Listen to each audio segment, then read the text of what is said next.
Good morning everyone, कैसे हैं आप सब। उम्मीद करती हूँ आप लोग अच्छे होंगे। जैसा कि आप लोग स्क्रीन पे देख पा रहे हैं, आज हम अपना चैप्टर नंबर 3 जिसका नाम है नेताजी सुभाष चंद्र बोस, ठीक है, इसको पढ़ने जा रहे हैं। ये आपकी किताब है माही क्लास 9th की।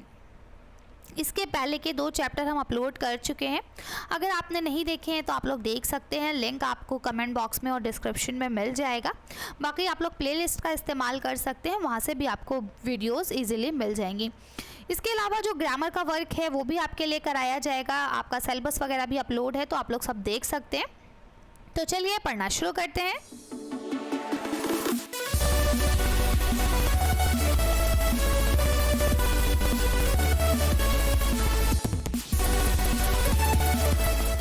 सबक नंबर 3, नेताजी सुभाष चंद्र बोस।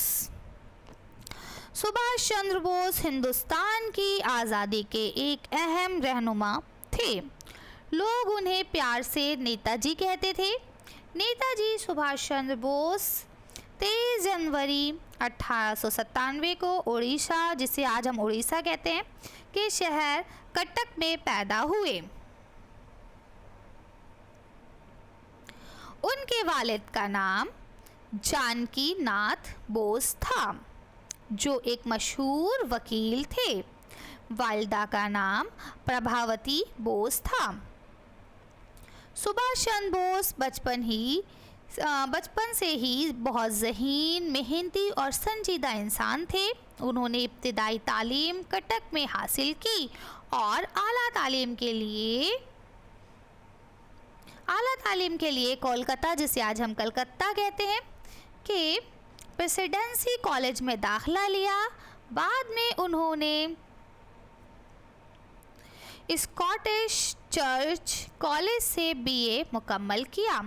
उनके वालिद चाहते थे कि वो एक सरकारी अफसर बने, इसलिए वो इंग्लैंड चले गए, जहां उन्होंने 1920 में इंडियन सिविल सर्विस ICS का इम्तिहान पास किया। उन्होंने इस मुश्किल इम्तिहान में 4था मुकाम हासिल किया, लेकिन अंग्रेज़ हुकूमत की नौकरी करने के मुकाबिल उन्होंने अपने वतन की खिदमत करना बेहतर समझा, इसलिए वो हिंदुस्तान वापस आ गए। अब हम इसे थोड़ा सा समझ लेते हैं। तो नेताजी सुभाष चंद्र बोस को हम सब लोग जानते हैं। ये हमारी आज़ाद हिंद फौज के कहते हैं बानी थे, है ना, जिन्होंने आज़ाद हिंद फौज बनाई थी।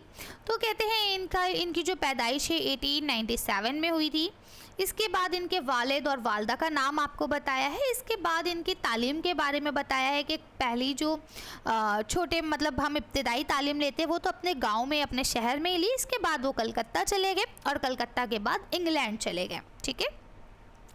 इसके बाद उन्हें इस चीज़ का ख्याल आया कि हमें अंग्रेज़ों की नौकरी करने से बेहतर है कि हम अपने देश जाएं, अपने वतन जाएं और वहाँ जाके अपने वतन की खिदमत को हम अंजाम दें, ठीक है, अंग्रेज़ों से अपना वतन आज़ाद करवाएं।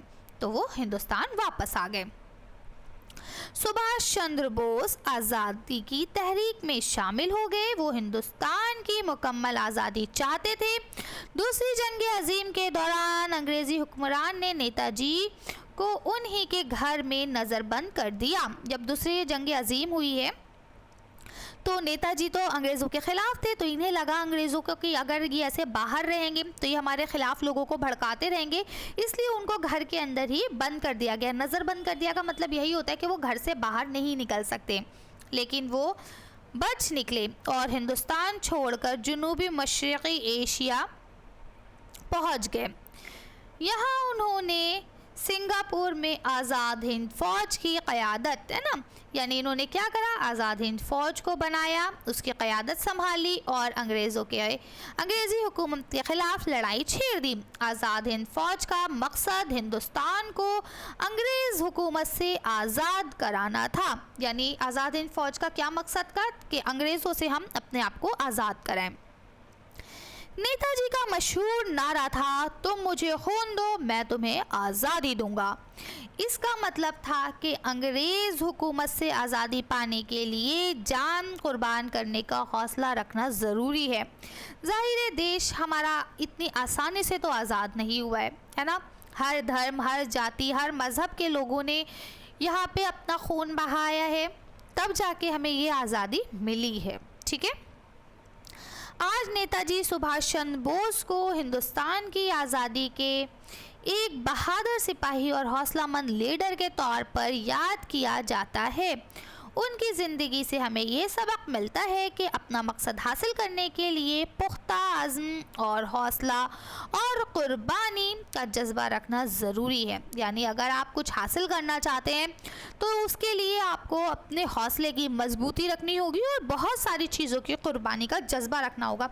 ज़रूरी नहीं है कुर्बानी का मतलब जान देना हो, है ना। अगर आप इम्तिहान में नंबर अच्छे लाते हैं तो आपको यूट्यूब, इंस्टाग्राम की कुर्बानी देनी पड़ेगी, है ना। यूट्यूब का मतलब ये नहीं है कि आप क्लास के वीडियो देखना भी बंद कर दें। यूट्यूब का मतलब ये है कि जो आप इसमें और तमाम तरह के वीडियोस देखते हैं जो आपकी पढ़ाई से रिलेटेड नहीं है, उसको आपको छोड़ना पड़ेगा, तभी आप अच्छे नंबर ला पाएंगे, है ना। तो अगर आपका मकसद अच्छे नंबर लाना है तो आपको कुर्बानी देनी पड़ेगी यूट्यूब की, इंस्टाग्राम की और आपके व्हाट्सएप की, है ना, और जो भी ऐसे सोशल मीडिया प्लेटफॉर्म है उन सब की, जहाँ से आपका वक्त ज़ाया होता है।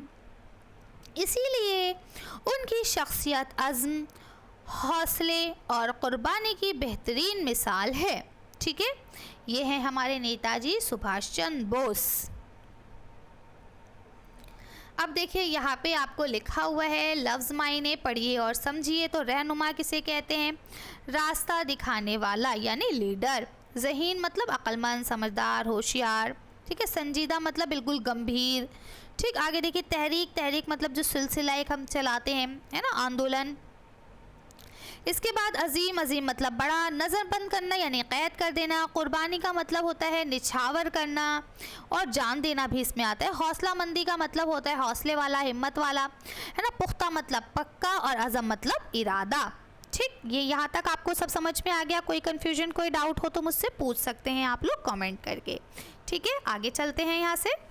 अब देखिए यहाँ पे आपको क्वेश्चन आंसर्स दिए गए हैं, है ना। ये क्वेश्चन आंसर्स हम सब आंसर शीट पे देखेंगे। ये अल्फाज मायने हैं, ये भी हम आंसर शीट पे देखेंगे। और जो भी इस तरह का आपके लिखने का काम है ये सब हम आंसर शीट पे देखते हैं, फिर उसके बाद बुक वर्क करके वीडियो को फिनिश करते हैं। अभी आपका पहला सवाल लिखा है सुभाष चंद्र बोस ने तालीम कहाँ हासिल की थी? ठीक है, तो उन्होंने इब्तदाई तालीम अपने वहीं हासिल की थी कटक में, उसके बाद कलकत्ता गए थे, है ना। उसके बाद वहाँ पे कहते हैं आपके आगे जो स्कॉलर चर्च था उसमें उन्होंने तालीम हासिल की थी। ठीक है, इसके बाद देखिए लिखा है दूसरी जंग अजीम के दौरान नेताजी कहाँ गए और उन्होंने क्या किया? तो वो जो मशरक़ी एशिया गए थे और वहाँ जाके सिंगापुर में उन्होंने आज़ाद हिंद फ़ौज की क़यादत की थी। ठीक है, अगला सवाल देखिए सिविल सर्विसेज यानी ISS का एग्ज़ाम होता है, इम्तिहान पास करने के बाद वो सरकारी अफसर क्यों नहीं बने? क्योंकि उन्हें ऐसा लगता था कि अंग्रेज़ी हुकूमत की नौकरी करने से अच्छा है अपनी वतन की खिदमत की जाए। अगला सवाल देखिए लिखा है तुम मुझे खून दो मैं तुम्हें आज़ादी दूंगा। इससे क्या मुराद है? इससे मतलब ये है कि आज़ादी हासिल करने के लिए कुर्बानी देनी पड़ती है, जान निछावर करने का जज्बा होना चाहिए। ठीक है, जब तक आप जान निछावर नहीं करेंगे तब तक आपको आज़ादी नहीं मिल सकती। आज़ाद हिंद फ़ौज का क्या मकसद था? तो उनका मकसद था हिंदुस्तान को अंग्रेज़ी हुकूमत से आज़ाद कराना। अब ये खाली जगह है तो देखिए यहाँ खाली जगह मैंने जो ब्रैकेट में लिखा है यही आपका इसमें आएगा। ठीक है, ये शीन हो गया, इसे कटक करना है ना, काफ टे और काफ था। ठीक है, टाइपिंग मिस्टेक हो गई, इसे कटक कर लीजिएगा। इसके बाद देखिए यहाँ पे कलकत्ता आएगा, फिर यहाँ पे आपका ICS आ जाएगा, मुकम्मल आ जाएगा, आज़ाद हिंद आ जाएगा। ठीक है, फिर यह मुतज़ाद अल्फाज लिखे हैं। मुतज़ाद मतलब होते हैं उल्टे, तो आज़ादी का ग़ुलामी, कामयाबी का नाकामी, मुकम्मल का नामुकम्मल, बहादुरी का बुज़दिली, इसके बाद जीत का हार। ठीक है, जुमले बनाइए। जुमले आप अपनी मर्ज़ी से भी बना सकते हैं, यहाँ पे मैंने इस तरह से बना दिए हैं, है ना। ये जो मैंने बनाए ये भी आप लिख सकते हैं, वरना आप अपने आप से भी बना सकते हैं।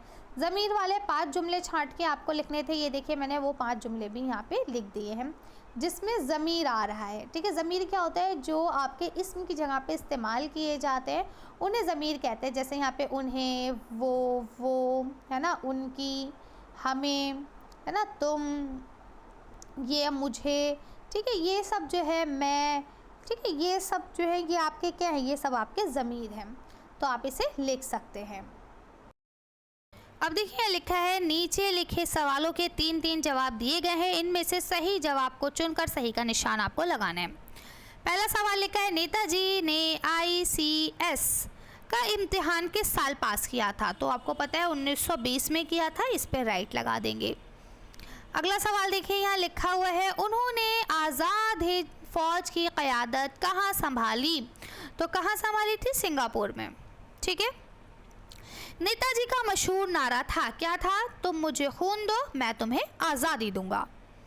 आगे आ जाइए। अब देखिए यहाँ मुतज़ाद अल्फाज हैं, ये अभी हम लोग आंसर शीट में करके आ चुके हैं। अब यहाँ आपका अगला सवाल दिया गया है, सही जुमलों पर सही और गलत जुमलों पर गलत का निशान लगाइए। सुभाष चंद्र बोस एक वकील थे। ठीक है, तो ये वकील नहीं थे, वैसे तो वकील थे, पढ़ाई की थी इन्होंने बैरिस्टर की, लेकिन यहाँ आपको नहीं बताया है। ठीक है, आगे लिखा उन्होंने इंडिया सिविल सर्विस का इम्तिहान पास किया था, तो ठीक बात है। अंग्रेज़ हुकूमत उनसे खुश थी, तो उनसे नाराज़ थी क्योंकि वो तो अंग्रेज़ हुकूमत के ख़िलाफ़ थे। अगले सवाल पे आ जाइए। यहाँ लिखा है नेताजी ने आज़ाद हिंद फौज की क़यादत की, बिल्कुल ठीक बात है। लिखते हैं भारत उनकी ज़िंदगी में आज़ाद हो गया था। ठीक है, तो ये बिल्कुल सही बात है, भारत उनकी ज़िंदगी में ही आज़ाद हो गया था। ठीक है, उसके बाद उनकी वफ़ात हुई है।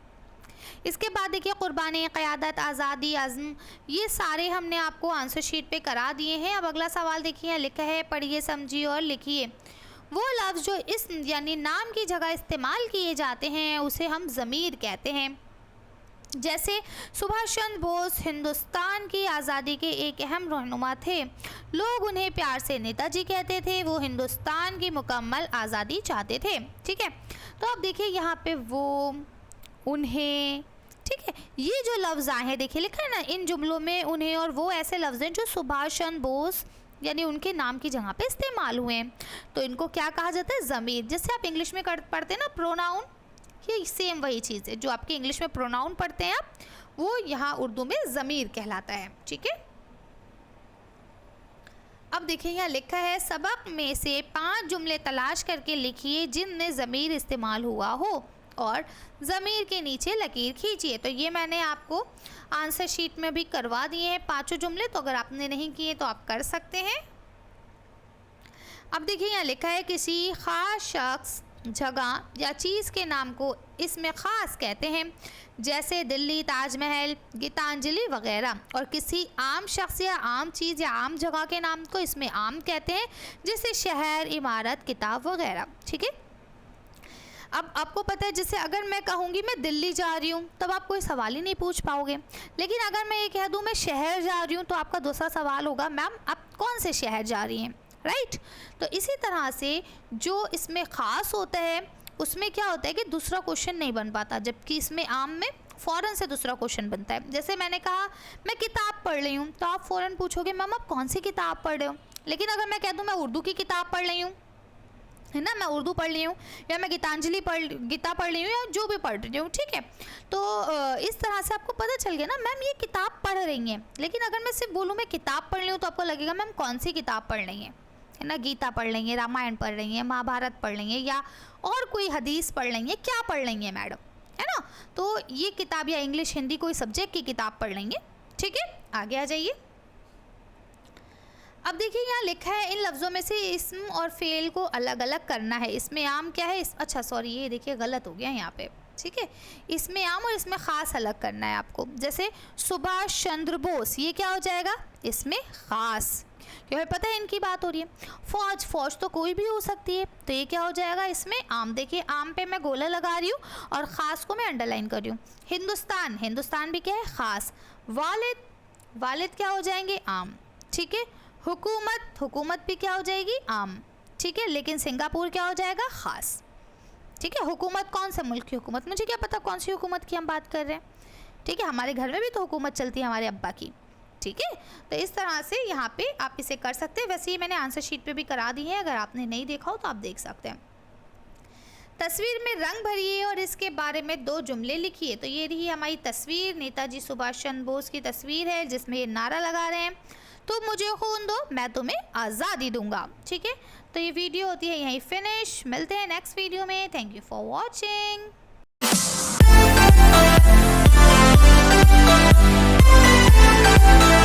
हैं।